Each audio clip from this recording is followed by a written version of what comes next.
ಇನ್ನು ಮೂಡ ಹಗರಣಕ್ಕೆ ಸಂಬಂಧಪಟ್ಟಂತೆ ಕೇಂದ್ರ ಸಚಿವ ಎಚ್ ಡಿ ಕುಮಾರಸ್ವಾಮಿ ಕೂಡ ಮಾತನಾಡಿದ್ದಾರೆ. ಸೈಟ್ ಅನ್ನು ವಾಪಸ್ ಕೊಟ್ಟಿದ್ದಕ್ಕೆ ಸಿಎಂ ವಿರುದ್ಧ ಎಚ್ಡಿಕೆ ಕಿಡಿಕಾರಿದ್ದಾರೆ. ಇಡಿ ಎಂಟ್ರಿ ಆಗಿರೋದಕ್ಕೆ ಮನಿ ಲಾಂಡ್ರಿಂಗ್ ಅಲ್ಲ ಅಂತ ಇದ್ದಾರೆ. 62 ಕೋಟಿ ಬೆಲೆ ಬಾಳುವ ಜಾಗ ಅಂತ ಹೇಳಿದ್ಯಾರು? ಸಿದ್ದರಾಮಯ್ಯನವರೇ. ಕೋರ್ಟ್ನಲ್ಲಿ ನಿವೇಶನ ನಮ್ಮದೇ ಅಂತ ಅವರು ಹೇಳ್ಕೊಂಡಿದ್ದಾರೆ, ಡಿಕ್ಲೇರ್ ಮಾಡ್ಕೊಂಡಿದ್ದಾರೆ. ನಮ್ಮ ಹೆಸರು ರಿಜಿಸ್ಟರ್ ಆಗಿದೆ ಅಂತ. ಮೊದಲು ಮೂಡ ಆಯುಕ್ತರನ್ನ ಅರೆಸ್ಟ್ ಮಾಡಬೇಕು. ಅಧಿಕಾರಿಗಳ ವಿರುದ್ಧನೂ ಕಿಡಿಕಾರಿದ್ದಾರೆ.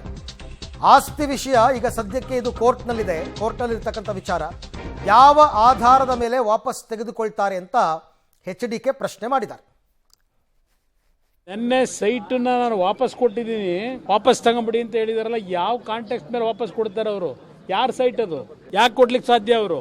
ಈಗ ಮೂಡ ಕಮಿಷನರ ಲೋಕಾಯುಕ್ತಕ್ಕೆ ಏನಾದರೂ ಗಟ್ಸಿದ್ರೆ, ಪ್ರಾಮಾಣಿಕವಾದ ಟ್ರಾನ್ಸ್ಪರೆನ್ಸಿ ಇದ್ರೆ ತನಿಖೆನಲ್ಲಿ ಆ ಮೂಡ ಕಮಿಷನರ್ನ ಅರೆಸ್ಟ್ ಮಾಡಬೇಕೀಗ ತಕ್ಷಣಕ್ಕೆ. ಯಾಕೆ ಮೂಡ ಕಮಿಷನರ್ದನ್ನ ವಾಪಸ್ ತಗೊಳ್ಳಿಕ್ಕೆ ಅವ್ರಿಗೆ ಪವರ್ ಇದೆ? ಕೋರ್ಟ್ನಲ್ಲಿ ಈಗಾಗಲೇ ವಾದ ವಿವಾದಗಳಾಗಿದೆ, ಕೋರ್ಟ್ ಆದೇಶ ಕೊಟ್ಟಾಗಿದೆ. ಈಗ ಸೈಟ್ ವಾಪಸ್ ಕೊಡ್ತೀವಿ ಅಂತ ಏನು ಹೇಳಿ ನೆನ್ನೆ ಡ್ರಾಮಾ ಮಾಡಿದ್ದಾರೆ. ಯಾವ ಆಧಾರದ ಮೇಲೆ, ಯಾವ ಅಧಿಕಾರ ಉಪಯೋಗ ಮಾಡಿ ಆ ಸೈಟ್ ವಾಪಸ್ ತಗೊಳ್ಳೋಕೆ ಸಾಧ್ಯ? ಇವರು ಖಾತೆ ಹೆಂಗೆ ಬದಲಾವಣೆ ಮಾಡ್ತಾರೆ? ಅಲ್ಲಿಗೆ ಮುಖ್ಯಮಂತ್ರಿಗಳು ಈ ಪ್ರಕರಣವನ್ನು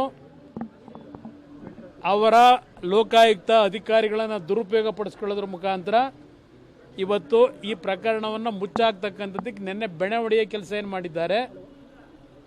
ಇದು ಯಾವುದೇ ಕಾರಣಕ್ಕೂ ಇವತ್ತು ಆ ಅಧಿಕಾರಿಯನ್ನು ದುರುಪಯೋಗ ಪಡಿಸ್ಕೋಬೇಕಾದ್ರೆ ಯಾರ್ಯಾರು ಅವ್ರ ಮೇಲೆ ಇನ್ಫ್ಲೂಯೆನ್ಸ್ ಮಾಡಿದ್ದಾರೆ ಆ ಅಧಿಕಾರಿ ಮೇಲೆ ನೆನ್ನೆ ಸೈಟನ್ನು ವಾಪಸ್ ಪಡೀಲಿಕ್ಕೆ ಯಾರು ಪ್ರೆಷರ್ ಹಾಕಿದ್ದಾರೆ? ಈಗ ಇದೆಲ್ಲ ತನಿಖೆ ಆಗಬೇಕಲ್ಲ. ಮತ್ತೆ ಆ ಅಧಿಕಾರಿ ನೆನ್ನೆಯ ಇಲ್ಲಿಗಲ್ ವೇನಲ್ಲಿ ಇವತ್ತು ಕೋರ್ಟ್ನ ಆದೇಶವನ್ನು ಧಿಕ್ಕರಿಸಿ ಅಧಿಕಾರಿ ತಗೊಂಡಂಥ ನಿರ್ಧಾರವು ಕಂಟೆಂಪ್ಟ್ ಆಗುತ್ತೆ. ಬಹುಶಃ ಖಾತಾ ಬದಲಾವಣೆ ಮಾಡಿರ್ತಕ್ಕಂಥದ್ದು ಇದೆಲ್ಲ ಸಾಕ್ಷಿಗಳನ್ನು ತಿರುಚಲಿಕ್ಕೆ ಈ ಸರ್ಕಾರ ಅಧಿಕಾರವನ್ನು ದುರುಪಯೋಗ ಪಡಿಸ್ಕೊಳ್ಳೋದ್ರ ಮುಖಾಂತರ ಸಿದ್ದರಾಮಯ್ಯ ನಂದು ಇದೆಂಥದ್ದು ಭಾಳ ಪರಿಶುದ್ಧವಾದಂಥ ಭಾಳ 30 ವರ್ಷದ ವ್ರತ ಯಾವ ರೀತಿ ಅಧಿಕಾರಿಗಳನ್ನು ದುರುಪಯೋಗ ಪಡಿಸ್ಕೊಳ್ತಕ್ಕಂಥದ್ರ ಮುಖಾಂತರ ನಡೀತಾ ಇದೆ.